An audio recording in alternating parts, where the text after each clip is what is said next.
About what? I'm not about what? You don't want to fight. You said I'm not about what?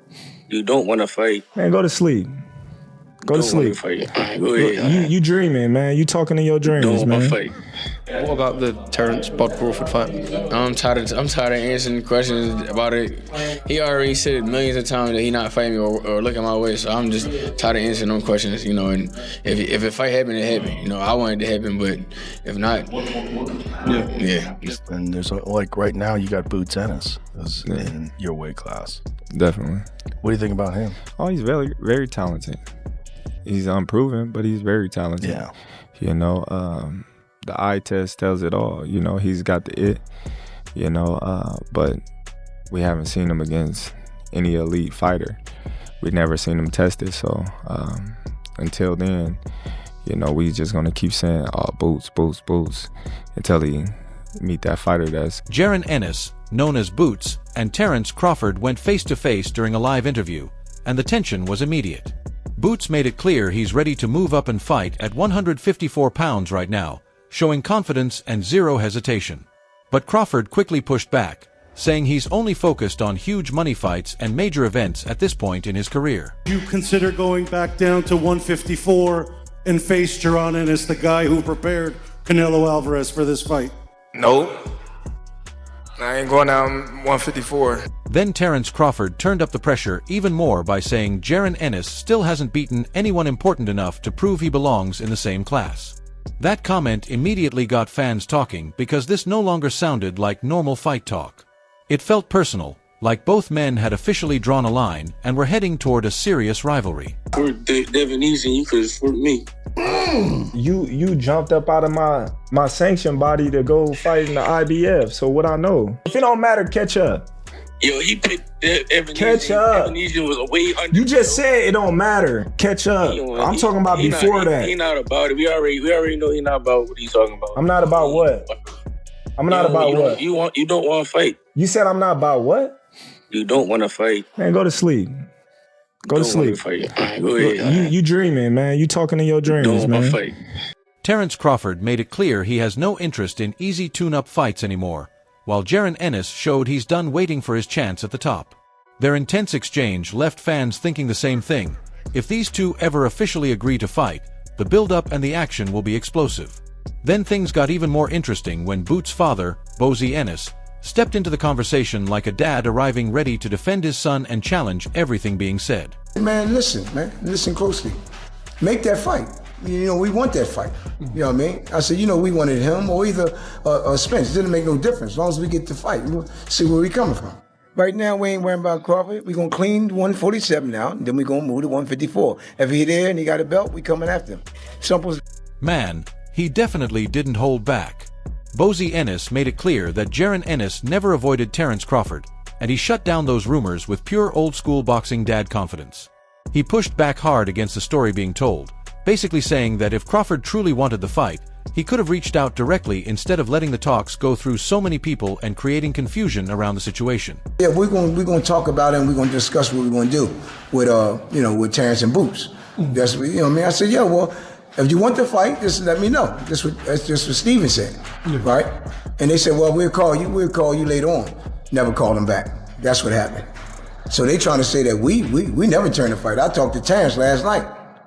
We never turned the fight down. We've been wanting to fight Terence. And the funniest part was when Bozy Ennis basically called out Terence Crawford for choosing another fight instead of stepping into the ring with Jaron Ennis. His message was simple. If Crawford really wanted the matchup, he had the chance to make it happen. Fans are tired of endless negotiations and just want to see two elite fighters finally settle it in the ring. And honestly, if this fight ever gets signed, nobody expects a slow or boring 12-round battle because both guys bring action every time they fight. You could have fought us, but you're going to fight Avanesyan. And then I said, Avanesyan, you could have fought us. And then Terence said, well, Boots could have been number one. All you had to do is call us. We would have took that fight. You ain't have to fight Avanesyan. Avanesyan, whatever. Avanesyan rank in the WBO? Way behind us. You know what I mean? So if you really wanted to fight us, you could have fought us. After Bozy Ennis made his point and reminded everyone that Terence Crawford could have contacted Jaron Ennis directly, Roy Jones Jr. stepped into the conversation with his usual sharp boxing insight. And when Roy speaks about the sport, People pay attention because he's not only a Hall of Fame legend, he's someone who understands boxing on a completely different level. Terence Crawford, what does that look like? I don't know yet, cause we haven't seen Bozy Ennis against a guy that has touched him good enough to really test his chin. So we don't. That's the only thing we don't know about him yet. We don't know if he can take the real punch yet because we haven't seen it. But as far as the skill goes, he got everything. And that fight could be a very difficult fight because he. Roy Jones Jr. basically said that Jaron Ennis has all the talent and skills needed to become great. But the big question is whether his chin can handle real pressure at the highest level.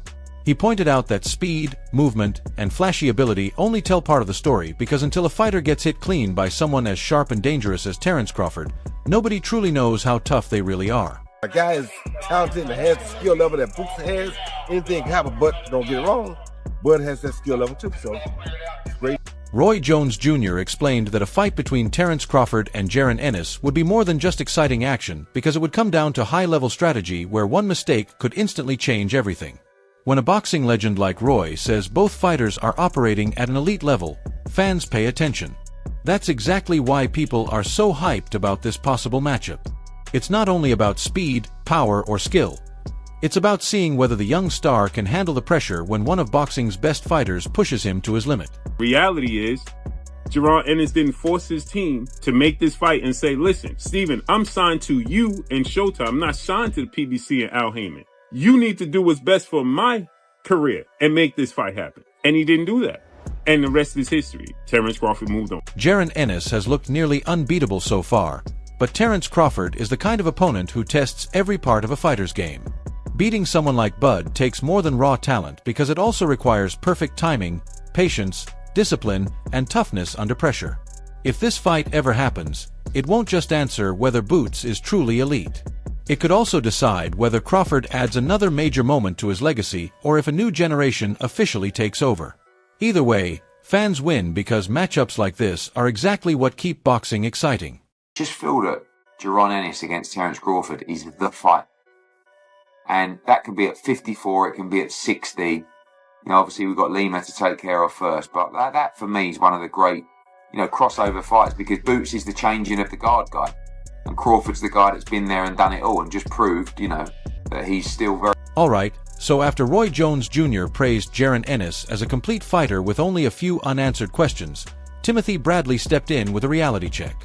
He basically said fans shouldn't rush the hype, because Terence Crawford still has big challenges ahead before people can fully crown him in every debate. Bradley kept it real, pointing out that greatness isn't just claimed, it's proven against elite-level opposition like David Benavidez and technical masterminds such as Dimitri Bivol, the kinds of fighters who truly test where someone stands in boxing history. To Benavidez, damn, if Benavidez come back down to 168, man, that's another crazy matchup for Terence Crawford. Because, again, look, with the skill set of Crawford and everything else he brings, right? These guys have skills too, and they bigger than he is. See, and that's difficult. That's gonna be real. Timothy Bradley has a fair point here. Terence Crawford beating Saul Canelo Alvarez felt like a huge statement win, but if he starts moving up to face top fighters at 168 pounds and beyond, the danger level jumps even higher. Now it becomes less about whether Bud can win and more about whether he can handle physically bigger, highly skilled fighters like David Benavidez or elite technicians such as Dimitri Bivol and still control the fight with his intelligence and timing. Bradley isn't trying to kill the hype, he's actually adding to it, because when a former champion says even Crawford could be in real trouble against those kinds of opponents, it shows just how high the stakes are and how serious these legacy-defining fights would be. So I mean, look, if Crawford can go down and face that dude, bro, man, whoo, Crawford's legacy, everybody will be tuning in just to see Terence Crawford's greatness because he's a mega star now. So it don't matter who Terence fight. Everybody gonna be tuning in to see the greatness of... Timothy Bradley also threw a subtle jab at Floyd Mayweather Jr., basically telling him to relax and enjoy the current era of boxing, and it came off like a quiet but sharp reality check from a former champ. At the end of the day, Terence Crawford is in that rare position where every fight feels like a major event, because win, lose, or draw, people tune in just to see if he can solve problems that most fighters avoid. And that's what makes boxing so powerful. It's not about the safe fights, it's about stepping in with opponents everyone warns you about and either rising into greatness or getting exposed on the biggest stage, and that's exactly why fans can't look away. Yeah, on this channel, you know, if you stay tuned on this channel, y'all know that Big Ball is a miracle fight. Yeah, he's a miracle fight. It might Terence Crawford may need a miracle beating that dude right there. Styles make fights. I tell you folks all the time, Styles makes fights. That's what it is. And B-Ball got the style to give Terence Crawford fits. He got the size to give him fits. He got the footwork to give him fits. He got the jab to give him. All right, so right after Bradley cooled the room with his let's see, but against Ben's and Bivol reality check. Here comes Coach Calvin Ford dropping bombs like it's fight night all over again. And this man didn't even flinch. Straight up said Crawford could have stopped Canelo, but decided to be humble about it. Imagine that. You've got the pound-for-pound king basically sparing Canelo like it's a pickup game, saying, "All right, champ. I'll let you walk out with your pride intact." That's not just boxing IQ. That's boxing charity. And Calvin called it perfectly. You could see Canelo stuck in the Matrix, throwing everything but the kitchen sink. And Crawford just reading it like last night's Twitter feed. No, I say it's not crazy because I predicted. I said Canelo was going to get old in the ring that night. No disrespect to Crawford. He did a good. Crawford could have stopped him. He could have. You know, me being a coach and watching how the fight was going on, he could have stopped him. And I know he's saying it in his mind, but he was being humble of Canelo. He was being humble, and it was a great fight, and it was good talk for the boxer. Coach Calvin Ford didn't hold back when praising Terence Crawford, calling him the fighter of this era and suggesting he's the one carrying the torch after Floyd Mayweather Jr. He even floated the idea of a Floyd versus Crawford exhibition, something fans would instantly pay attention to just for the pure boxing IQ on display. Ford's point was that Crawford didn't just win fights, he elevated himself to a level where he looks like a final boss in the sport, controlling every moment with patience and precision. That's why people love these breakdowns. They highlight that the real statement isn't just winning, but showing complete control and making elite opponents look helpless while choosing not to finish early. From Floyd's generation to this generation, to get to see the come. That's just like we never get to see Michael Jordan play, right? But we remember when he used to play. Come on. So. Or seeing all these crazy exhibitions, maybe we see Floyd and Terence in an exhibition. That'd be something crazy as well. Just to have two great guys that completed a lot of things in their life of boxing and come together and just give the fans something to. And that's where everything lands after all the talk. Jaron Ennis calling out the challenge, Terence Crawford pushing back with his own stance, Bozy Ennis firing back, and legends like Roy Jones Jr., Timothy Bradley, and Coach Calvin Ford all adding their own angles to the debate. It all comes together as one big question that keeps boxing fans locked in. Is Crawford truly untouchable, or is Boots the fighter built to finally figure him out? That's the kind of matchup that defines legacies, tests pride, and could mark a real passing of the torch. Now it's in the hands of the fans to debate who really has the edge, and whether Crawford would ever take that risk against the biggest names in the sport.